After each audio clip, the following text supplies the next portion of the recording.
Assalamualaikum warahmatullahi wabarakatuh. Halo sahabat TV 10, kembali di Koko Kongko bareng komunitas, sebuah acara yang spesial dihadirkan untuk Anda, hadir di setiap hari Senin dan juga Jumat, setiap jam setengah 8 pagi, jam 4 sore dan juga jam 8 malam.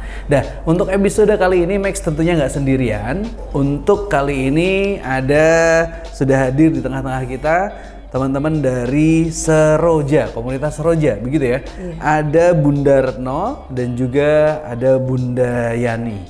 Bunda Retno ini selaku ketua. Iya, selaku ketua. Selaku ketua. Kemudian Bunda Yani selaku bendaharanya. Bendaharanya. Ketua dan bendahara. Sekaligus ini pendamping sosial. Sekaligus pendamping sosial. Nah, sahabat TV 10 perlu kita sampaikan terlebih dahulu nih kepada sahabat yang ada di rumah, pemirsa yang ada di rumah, bahwa komunitas Seroja ini adalah komunitas sosial yang peduli akan anak-anak marginal, begitu? Bisa ditambahkan? Iya. Mungkin bisa kami lengkapi ya. Di Seroja ini adalah tepatnya itu sebuah lembaga, sekarang sudah kita lembagakan, namanya Lembaga PPAP Seroja. Jadi PPAP itu Pemberdayaan Perempuan dan Anak Pinggiran, jadi disingkat Lembaga PPAP Seroja, yang mana kami selama ini mendampingi perempuan dan anak-anak marginal, seperti itu. Jadi lebih jelasnya seperti itu, Kak. Baik. Ini tidak hanya anak-anak marginal, anak-anak pinggiran saja, tetapi juga perempuan. Ya. Atau dalam hal ini bisa jadi ya mungkin ibunya si anak, bisa jadi, atau siapapun itulah ya. Betul. Ini sebuah kegiatan yang menurut saya ini akan bermanfaat sekali, tentunya dibutuhkan untuk kota Solo tentunya, yang memang ada beberapa titik yang di situ tempat berkumpulnya atau tempat tinggalnya saudara-saudara kita yang mungkin bisa diklasifikasikan atau boleh sebut sebagai marginal atau pinggiran, begitu ya. Nah, hari ini kita bakalan ngobrol nih, kebetulan langsung sama karena Bunda Retno ini selaku ketua dan juga foundernya ya Bu ya, ya Bun ya, dan juga ada Bunda Yani juga. Ini kita lebih nguliknya mungkin dari awal mulanya Seroja dulu nih. Nah, ini kalau ngomongin soal Seroja sudah lama ini. Waktu saya jadi mahasiswa dulu pernah bekerja sama, berkegiatan sosial bersama Seroja. Alhamdulillah hari ini dipertemukan kembali ya Bun ya. Masya Allah. Kita sedikit nostalgia. Kalau kilas balik dari awal mulanya Seroja ada, waktu itu kapan dan bagaimana ceritanya Bunda? Iya, kalau kilas balik Seroja itu kami dirikan ya.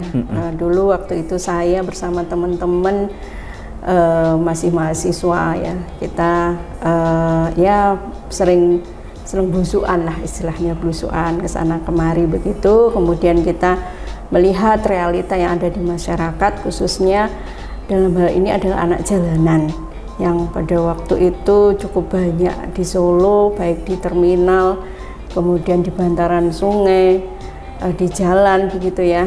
Nah, pun juga perempuan-perempuan marginal lainnya seperti pemulung, pengemis, yang termasuk juga bahkan PSK begitu ya. Nah, kemudian kita bersama teman-teman, saya bersama teman-teman waktu itu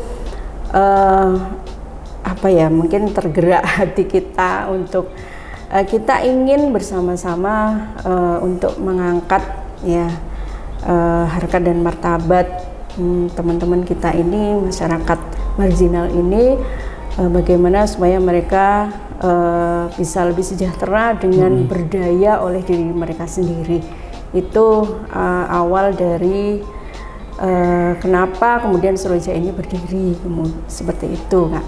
Jadi memang dari keresahan pribadi yang kemudian ternyata dirasakan oleh beberapa teman yang lain juga. Iya, sama. Iya. Bunda dulu jurusannya apa? Saya kebetulan dulu dari FISIP UNS, jurusan ilmu komunikasi. Wah, sebenarnya. luar biasa. Saya kira tadi jurusannya sosiologi. Betul. Ilmu komunikasi. Saya kira Iya. karena ini kan berbasis kemasyarakatan Iya. dan pemberdayaan. Ya, Ini mungkin kalau karena sangkut dulu- pautnya kan sosiologi Ya, gitu. ya mungkin karena dulu saya memang senang berorganisasi ya dari sekolah di masyarakat terutama di kampung.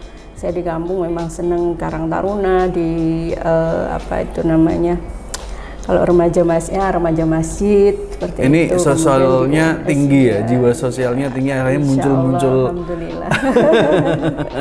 Ini 2003. 2003 Sampai di tahun dengan hari 2003. Bahkan sebelum 2003, 2001 itu kita sudah mulai Kegiatan-kegiatan, ya, pergerakan-pergerakan. aktivitas di masyarakat, pendampingan-pendampingan, ya pendataan juga, pendekatan-pendekatan. Baru tahun 2003 itu kita lembagakan lah seperti itu. Ya karena apa-apa kan semua butuh legalitas. Betul. Ya awalnya memang kita hanya komunitas gitu ya. Sekarang kemudian kita lembagakan supaya lebih profesional gitu. Betul, Dan karena ini kaitannya dengan banyak hal, tidak hanya Iya, seputar satu kegiatan selesai begitu Iya, ya. betul. Dan kita Harapannya ingin manfaatnya jangka lebih panjang dan lebih lebih luas. panjang dan menjadi bekal kami ketika kita sudah tidak ada, tapi tetap ada hal-hal yang mengalir. Harapannya ada hal yang mengalir buat kita begitu. Luar biasa ini motivasinya.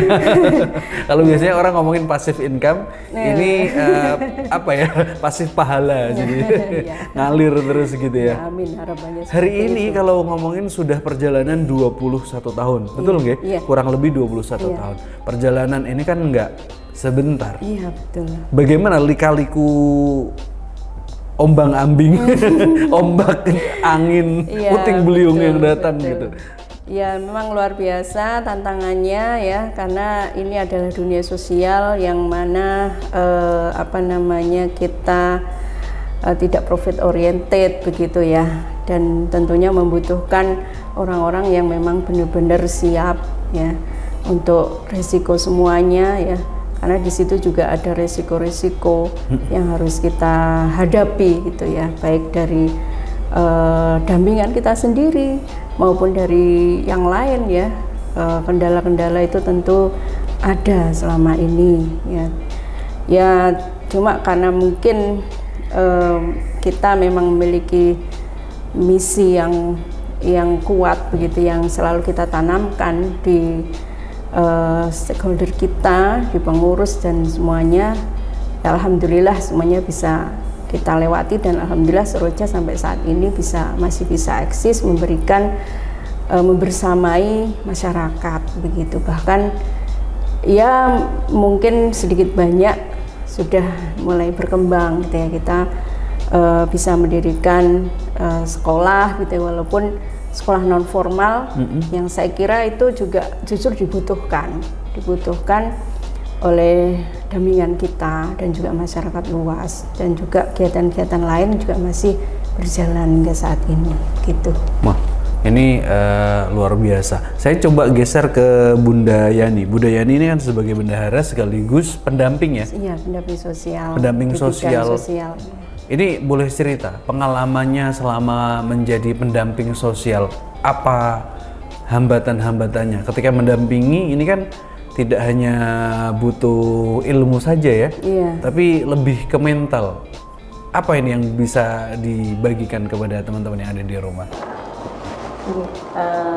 Dulu awal saya bergabung di Seroja sebenarnya ini ya karena ditarik sama teman gitu ya, teman kuliah. Oh, ini ditarik bukan karena kesadaran gitu ya. Akhirnya sadar gitu. Karena sering diajak dulu kan.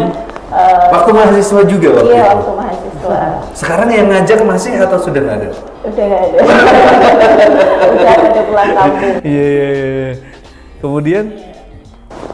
Iya, karena sering diajak akhirnya kan dulu waktu pertama kali diajak itu kan ini ya, melihat anak-anak dampingannya itu ya agak takut gitu kan, orangnya bertato. Betul. Rambutnya ikal-ikal. Semir. Seperti itu. Padahal kan saya tidak pernah melihat dunia yang seperti itu gitu. Tapi lama kelamaan akhirnya kita kenal dan ternyata enjoy aja gitu. Dan mereka juga welcome ke kita. Tidak seseram seperti penampilannya begitu ya. Kadang kan kita kalau ngelihat di lampu merah ya ada anak-anak pang gitu kan lihatnya gimana gitu ya. Tapi iya, antara risih sama ya seperti itu ya.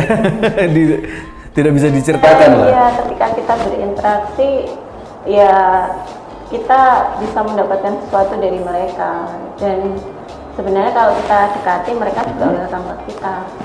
Baik, jadi itu sisi yang mungkin tidak banyak orang tahu karena orang hanya melihat dari covernya saja. Iya, betul. Metalnya, penampilannya, tatonya, nggak mandinya beberapa hari gitu. Itu yang membekas di benak mereka tanpa pernah berinteraksi. Ketika berinteraksi ternyata anak-anak ini juga welcome ya.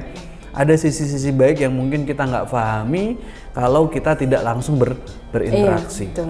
Ini menarik. Nah, sampai dengan hari ini tuh tahun berapa, Bunda? Saya mulai bergabung itu 2007. 2007 sampai dengan hari ini. Wah, ini juga cukup lama juga ya. Akhirnya bertahan. Nah, ini sampai hari ini menjadi pendamping sosial. Apa yang bikin kuat dan betah? Tentunya di awal nggak sekuat sekarang. Ya, tentunya karena ada penyemangat ya. Kalau apa yang kita lakukan nanti kan akan balik ke kita juga gitu ya. Dan dampingan yang dulu kita dampingi sekarang sudah punya anak juga gitu, dan sesuatu yang membanggakan bagi kami ketika mereka sekarang sudah bisa mandiri tanpa kembali ke jalan gitu. Jadi rasanya itu membanggakan. Iya. Puas. Nanti kita akan lanjutkan lagi Bunda Yani cerita-ceritanya, tapi kita jeda dulu sesaat. Sahabat TV 10 akan kembali lagi tetap di Koko Kongko bareng komunitas. Jangan kemana-mana.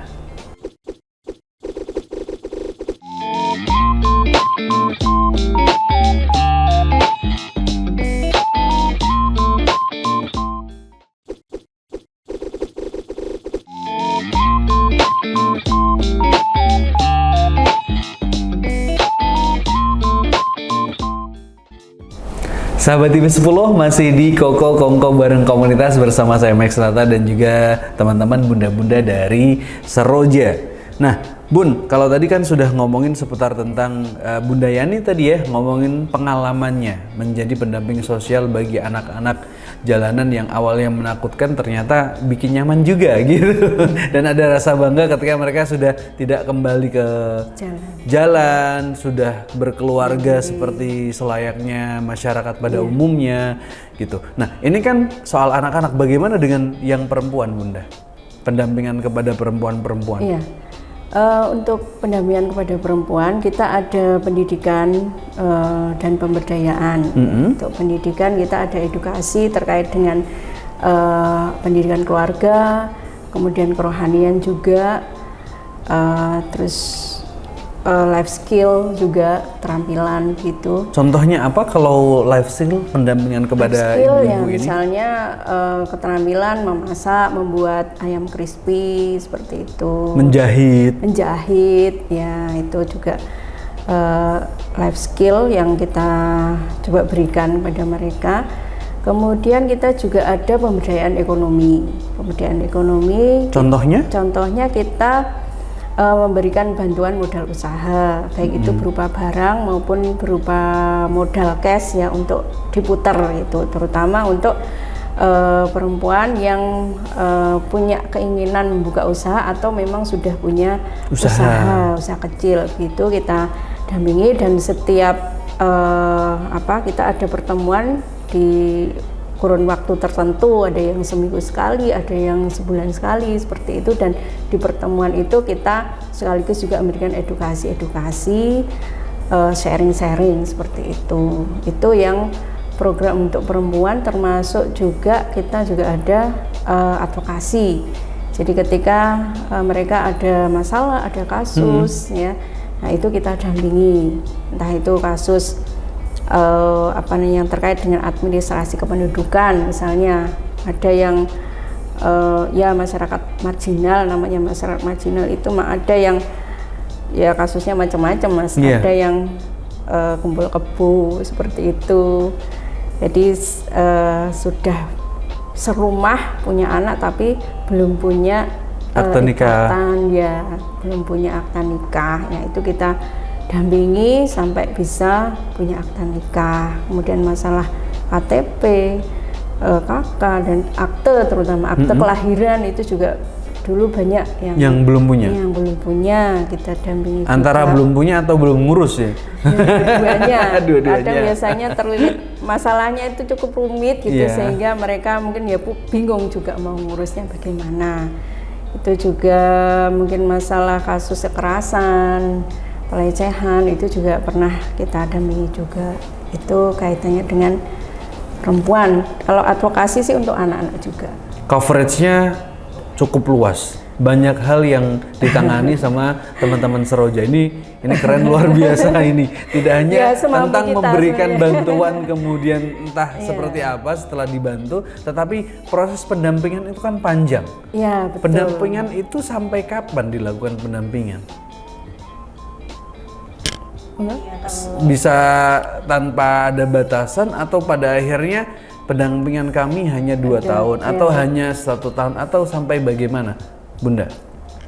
Kalau untuk anak itu kan ada batasannya, ada batasan umur sampai 18 tahun. Jadi kalau umur SMA lulus ya? Iya, itu kategori anak. Tapi nanti kalau sudah bukan kategori anak, kalau dia perempuan sebenarnya masih kita dampingi juga. Karena kita kan juga mendampingi perempuan juga gitu. Jadi kalau untuk yang anak itu batasannya sampai 18 tahun. Tapi kalau untuk perempuan selama memang masih membutuhkan pendampingan akan didampingi gitu. Dan ini semuanya selama pendampingan ini sifatnya free ya, tidak dikenakan biaya apapun ya, karena memang bentuknya sosial. Ya. Nah, bahkan kita kadang yang mensupport ya. Iya, mensupport. Misalnya ada kasus ngurus bolak-balik ke kantor polisian atau pengadilan, butuh transport, ya akhirnya kita yang support malahan seperti itu. Atau kalau enggak ya kita carikan mungkin pendamping lain atau dari lembaga lain, kan kita juga tak lepas dengan kolaborasi dengan lembaga lain, baik termasuk pemerintah juga itu. Ini kalau kita lihat di sini ya, sahabat TV 10, ada beberapa bentuk tas yang dibawa sama Bunda Yani dan juga Bunda Retno. Ini adalah hasil kerajinan dari unit usaha yang dimana di sana unit usaha tersebut yang menggerakkan adalah tadi dampingan itu tadi. Iya, termasuk dampingan perempuan terutama. Ya. Kalau ngomongin soal unit yang ada di Seroja sendiri, itu ada unit apa saja, Bunda? Bidang ya, iya, bidang. Atau bidang kita ada bidang pendidikan. Itu bidang pendidikan kita untuk saat ini menyelenggarakan pendidikan non formal. Karena kita dulu sering menemui anak-anak jalanan yang tidak sekolah gitu. Nah, akhirnya kita membuka layanan pendidikan untuk mereka, yaitu ada kejar paket, itu kejar paket A, B, C yang setara SD, SMP dan SMA. Kemudian juga ada PAUD ya, karena kita memandang ini dulu anak-anak masih kecil-kecil itu sudah pada di jalan itu. Terus akhirnya kita berpikir ini kalau sejak dini kita rengkuh, kita pendidikannya kita jaga, itu maka akan lebih, insya Allah kedepannya akan lebih mudah. Mereka nanti akan lebih mudah masuk ke sekolah formal dibandingkan dengan yang sudah telat gitu kan. Lebih sulit effortnya karena kita dulu itu harus jemputi di jalan-jalan gitu ya? Kita bawa pickup gitu Kak, bawa pickup kita jemputi, terus kita bangunin dulu, ayo bangun sekolah gitu, terus saya mbak urung adus gitu, ya semua adus yang lembaga gitu. Sampai seperti itu kita bawa ke lembaga, kita ajak untuk belajar. Memang sempat awalnya itu kita belajarnya di mereka, kita yang datang ke mereka jemput bola ke titik-titik itu. Tapi kemudian kita ubah, kita belajarnya di tempat kami supaya lebih kondusif, kita yang ngalahin jemputi. Pernah seperti itu. Dan alhamdulillah ya mereka ada yang sudah lulus gitu ya. Terus untuk saat ini untuk layanan kejar paket kita buka untuk umum juga, dan kalau yang anak dampingan itu free ya, tidak berbayar anak jalanan itu, dan yang tidak mampu kalau untuk umum berbayar supaya subsidi silang, intinya seperti itu, karena kan kita butuh kelangsungan ya. Terus juga ada program sosial ya, ini Bunda Yani dan juga teman-teman dibantu teman-teman lain, kita ada kegiatan dampingan sosial itu ada yang saat ini masih berjalan rutin, itu adalah program kakak asuh. Jadi santunan untuk anak yatim di luar panti termasuk juga anak jalanan itu tadi yang rutin kita berikan setiap sebulan sekali, dan juga ada pendampingannya, ada edukasi ketika pertemuan. Terus juga ada juga pemberdayaan ekonomi yang tadi sudah saya sampaikan tadi. Seperti ini hasilnya ya. Terus juga ada apa lagi Mbak? Advokasi tadi ya. Advokasi pendidikan. Saya dengar kabar juga ada unit kantin yang ada di dalam kampus. Itu bagian yang mana? Termasuk yang pemberdayaan ekonomi? Unit usaha ya. Unit usaha ya. Dan yang ngelola, yang menjaga di sana itu dampingan perempuan kita, itu yang kita minta untuk di sana, untuk bekerja di sana, menjalankan unit usahanya gitu ya. Termasuk ada juga warung, juga ada warung di selain kantin juga ada. Terus kalau yang ini itu warung jahit. Apa Bunda? Warung soto.